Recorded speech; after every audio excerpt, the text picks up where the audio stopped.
अरे सुनो, स्टार्ट करने से पहले टिश्यू पेपर लेके जरूर से बैठ जाना, क्योंकि वन पीस का एपिसोड 1131 बहुत ही ज्यादा इमोशनल होने वाला है। इस एपिसोड का टाइटल है एन ओथ टू गिनी, कुमा becomes a father. And episode का टाइटल सुनकर ही तुमको अंदाजा आ रहा होगा कि ये एपिसोड पूरा का पूरा डेडिकेटेड होने वाला है कुमा और गिनी के पास्ट के ऊपर, जहाँ पे ये फ्लैशबैक कंटिन्यू होता है वहीं से जहाँ पे हमारा पिछला एपिसोड एंड हुआ था, जहाँ पे एपिसोड के स्टार्टिंग में हमको दिखा दिया जाता है कि कुमा और गिनी बड़े हो चुके हैं एंड कुमा एक वेल मैच्योर्ड आदमी बन चुका है या फिर एक छोटा जायंट बन चुका है। कुमा अपने फादर की तरह अपने बुकेनियर ट्राइब के ट्रेड्स को फॉलो करता है एंड अपने फादर की तरह ही साइज में बड़ा होता है, जहाँ पे कुमा और गिनी सॉर्बेट नाम के किंगडम में रहते हैं। एंड ये सॉर्बेट नाम का किंगडम एक्चुअली में दो हिस्सों में बटा हुआ है।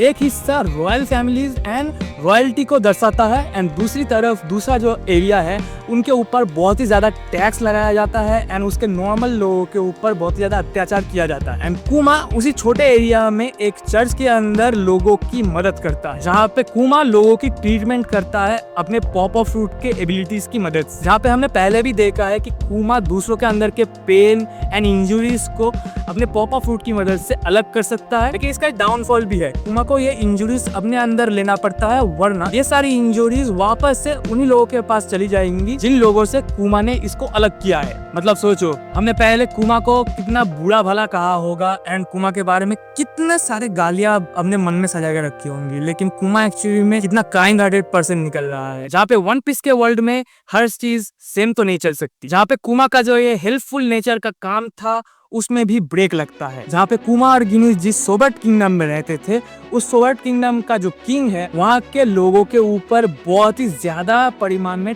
टैक्स लगा देता है, जिसकी वजह से वहाँ के लोगों को बहुत ही ज्यादा दिक्कत के अंदर में पड़ना पड़ता है। जहाँ पे गिनी 18 साल की हो चुकी है एंड बहुत ही ज्यादा एनर्जेटिक एंड रेबेलियस टाइप की हो चुकी है। एंड ये नेचर हमने पहले भी देख के रखा है एक और कैरेक्टर के अंदर में, लेकिन वो सभी चीजें आगे जाके एपिसोड के अंदर मैं बताऊंगा। जहाँ पे कुमा और गिनी उस एरिया के लोगों के साथ रेबेल करते हैं, जहाँ पे उनके मदद करने के लिए आता है ड्रैगन एंड उसी के साथ साथ इवानकोव। एंड वहाँ के किंग को हराने के बाद कुमा बन जाता है उस एरिया का tyrant king. And at this point हमको पता चल जाता है कि ड्रैगन तब तक रेवोल्यूशनरी आर्मी अपना बना चुका था एंड कुमा और गिनी उस रेवोल्यूशनरी आर्मी के अंदर भी ज्वाइन करते हैं एंड गिनी बन जाती है रेवोल्यूशनरी आर्मी की एक बहुत ही इंपॉर्टेंट मेंबर। एंड वो दोनों मिलकर रेवोल्यूशनरी आर्मी की हेल्प से लोगों को मदद करते हैं एंड सेलेस्टियल ड्रैगन्स का असलियत वो लोगों के सामने लाते हैं, जहाँ पे सब कुछ ठीक चल रहा होता है एंड उसी टाइम पे ब्रेक लग जाता है इस हंसते खेलते दुनिया के बीच में, जहाँ पे हमको पता चलता है कि गिनी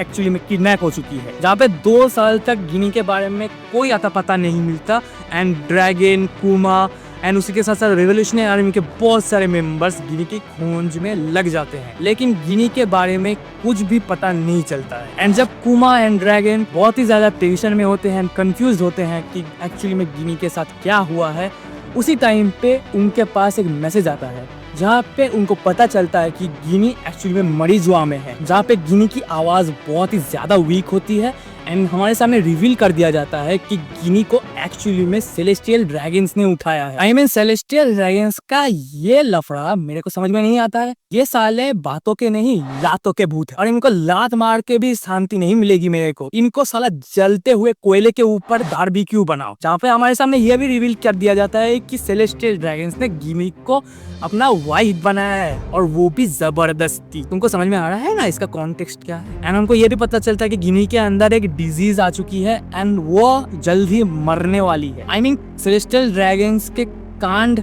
बोले खत्म नहीं होते, जितना बोलो उतना कम हो जाता है। यहाँ पे गिनी हमको बताती है कि वो माँ बन चुकी है एंड उसने एक बेटी को जन्म दिया है एंड गिनी चाहती है कि कुमा उसकी बेटी का ध्यान रखे एंड यह बेटी और कोई नहीं हमारा ज्वेलरी बॉनी है। मतलब हम इतने दिनों से जानते थे कि बॉनी एक्चुअली में कुमा की बेटी है एंड अभी हमारे सामने ये आ रहा है कि बॉनी एक्चुअली में किसी सेलेस्टियल ड्रैगन की बेटी है शायद। एंड ये न्यूज मिलने के बाद कुमा और ड्रैगन गिनी को छुड़ा के लाते हैं एंड गिनी के साथ साथ उस बच्ची को भी अपने साथ लेके आते हैं, जहाँ पे नेक्स्ट सीन में हमको दिखाया जाता है कि गिनी मर चुकी है एंड कुमा उस छोटी बच्ची को यानी कि बॉनी को अपना लेता है। जैसे एक बाप और बेटी का रिश्ता होता है वैसे ही कुमा और बॉनी का रिश्ता भी वैसे ही था। भले ही बॉनी कुमा की बेटी ना हो मगर उसके बावजूद कुमा उसका पूरा ध्यान रखता है। एंड तभी से लेके बॉनी और कुमा के बीच में ये स्ट्रॉन्ग बॉन्ड क्रिएट हुआ, जहाँ पे बॉनी का ख्याल रखने के लिए कुमा कुछ दिनों के लिए रेवोल्यूशनरी आर्मी से छुट्टी लेता है एंड अपना नॉर्मल लाइफ फिर से जीने लगता है। एंड यहीं पे हमारा एपिसोड 1131 खत्म होता है, जहाँ पे इस पूरे के पूरे एपिसोड के अंदर में ये दिखाया गया कि कुमा अपने चाहने वालों के लिए पूरे दुनिया के साथ लड़ सकता है। एंड उसी के साथ साथ हमको ये भी पता चला कि ये साले सेलेस्टियल ड्रैगन्स कितने ज्यादा हरामी है, जहाँ पे इस एपिसोड के अंदर में हमको फिर से दिखा दिया जाता है कि कुमा एक्चुअली में इनह्यूमन नहीं है। एंड पूरे वन पीस वर्ल्ड के अंदर में कुमा शायद सबसे ज्यादा सेल्फलेस एंड हम्बल इंसान होगा। भले ही उसके पास इतना स्ट्रॉन्ग